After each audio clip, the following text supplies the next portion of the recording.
காலையில் ஏந்துவனே வீட்டில் தண்ணியெல்லாம் பிடிச்சிட்டு தெருவெல்லாம் பெருக்கி கோலம்லாம் போட்டு எங்கள் வீட்டுக்காரரு அது நடுவில் கொஞ்சம் அடுப்பத்து வச்சு கொடுத்தாருங்க. அவர் வந்து வீட்டில் வந்து சரி சமானமாக எனக்கு வேலை செய்வார். எப்படின்னா நான் ப்ளவுஸ் தைச்சேன்னா அவர் உக்ஸி வச்சு கொடுப்பாரு. அதுமாரி காய்கறி சாப்பாடு செஞ்சேன்னா காய்கறி அரிஞ்சு கொடுப்பாரு. அடுப்பத்து வச்சுன்னா நீ போய் முடிஞ்ச அளவுக்கு நீ வேறு வேலை செய்யுமா, சாமான்லாம் வளர்க்க தந்தால் வளர்க்குமா, துணி துவைக்க தந்தால் துவைமா, நான் அடுப்பத்து வைக்கிறேன்னு சொல்லிட்டு அடுப்பத்து வச்சு கொடுத்தாரு. அதுக்கப்புறம் நான் என்ன பண்ணேன், அரிசிலாம் நல்லா புடச்சி ஊற வச்சுங்க. ரேஷன் அரிசி தாங்க. ரேஷன் அரிசி அவ்வளோ டேஸ்ட்டாக இருக்குதுங்க. உப்பு போட்டு கழுவுணுங்க. அப்போ தான் அந்த ஸ்மெல்லாம் கொஞ்சம் வராது, ரேஷன் அரிசி வாசனையே வராது. சாதம் கூட அவ்வளோ டேஸ்ட்டாக இருந்ததுங்க. அதுக்கப்புறம் நல்லா ஒலைலாம் காஞ்சிட்ட பிறகு அரிசி கழுவி வச்சுட்டேன். எங்கள் வீட்டுக்காரர்கிட்ட வீடியோ எடுக்க சொன்னால் இந்த பக்கம் க்ளீனாகவே வரல அப்படின்னாரு. ஆனால் எங்கள் வீட்டுக்காரர்கிட்ட வீடியோ எடுக்கிறதுங்காட்டியும் எனக்கு டயர்டாகிடும். அவர் எடுக்கணுன்னா அவரும் கஷ்டமாக இருக்கும்.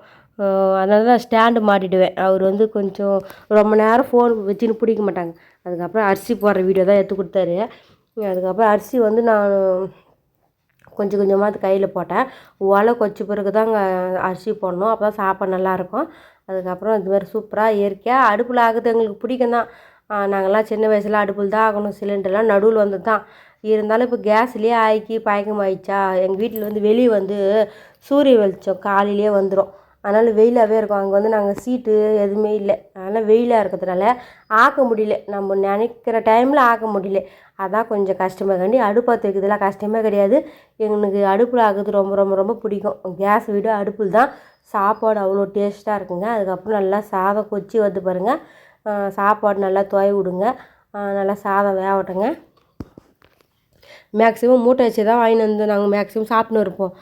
இந்த வாட்டி வந்து எங்கிட்ட தலைவலி வந்துச்சா டவுனுக்கு போய் வாங்கி வர முடியல. எங்கள் ஊரில் கூட ஒரு கடையில் விற்பாங்க, ஆட்டோவோட விற்கிறாங்க அரிசிலாம். சரி ஒரே ஒரு டைம் நாங்கள் ஆட்டோவில் போய் வாங்கணும் பாருங்கள். அந்த சாப்பாடு போய் ரொம்ப பொல ஆகிப்போச்சு. அதனால் வந்து வேணும்னு டைமில் இப்போ டவுனில் தான் நாங்கள் வாங்கிப்போம். இப்போ எங்கள் வீட்டுக்காரர் 4 மணி நேரம் வாங்கிடுறோமா அப்படின்னாரு. அதுக்கெல்லாம் வீட்டில் இருக்கிற அரிசி வச்சு நான் அட்ஜஸ்ட் பண்ணி சாப்பிட்டுப்பேன். ஆனால் இட்லி தோசைக்கு உப்பு கொயக்கட்டு எல்லாமே ரேஷன் அரிசி தாங்க. அவ்வளோ டேஸ்ட்டாக இருக்குங்க. ஃபஸ்ட்டு உடம்புக்கு ரொம்ப நல்லதான். அந்த வெள்ளையாக இருக்குது பாருங்க பியூராக, அதான் பாலிஷ் போட்டு அதான் உடம்புக்கு ரொம்ப ரொம்ப கெடுதலாம். எங்கள் வீட்டுக்கு பீன்ஸ் செஞ்சு கொடுத்தாரு பொரியல் பண்ணுறதுக்கு. அதுக்கப்புறம் சாதம் வெந்துடுச்சு. சாப்பாடு வச்சுட்டு பாருங்க. நம்ம வந்து கேஸில் ஆக்கினா கூட அந்த அளவுக்கு காற்றோட்டமாக இருக்காது. இந்த அடுப்பில் ஆகட்டும் அவ்வளோ காற்றோட்டமாக இருக்குது. கறி குண்டால கையில் வச்சுனால கறி ஆகிப்போச்சு. அதுக்கப்புறம் கறி துணி எடுத்து தண்ணி காய வச்சேங்க. அது முன்னெல்லாம் வந்து கேஸ்லேயே காய வச்சு குளிச்சுடுவேன். அடுப்பத்து வைக்க சோம்பேறித்தனப்பட்டு இப்போ வந்து சிலிண்டர் தட்டுப்பாடு ஆகிடுச்சாங்காட்டியும் ஒரு நாள் தவறாது அடுப்பத்து வச்சிடறோம். காலையில் சாப்பாடு செய்கிறோமோ செய்யலையோ ஆனால் அடுப்பத்து வச்சுட்டு தண்ணி ஒலை போட்டுருவோம். குடிக்கிறதுக்கு சுத்தண்ணி குடிப்பார் எங்கள் வீட்டுக்காரர். அவர் சுத்தண்ணி காய வைப்பேன்.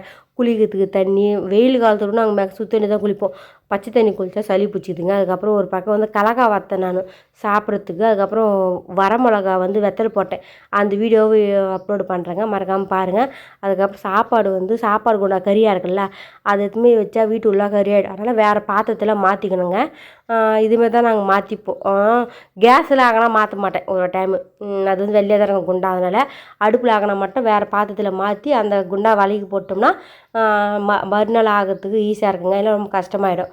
அவ்வளோதாங்க. சூப்பரான சாதம் ரெடி. வாங்க சாப்பிடலாம்.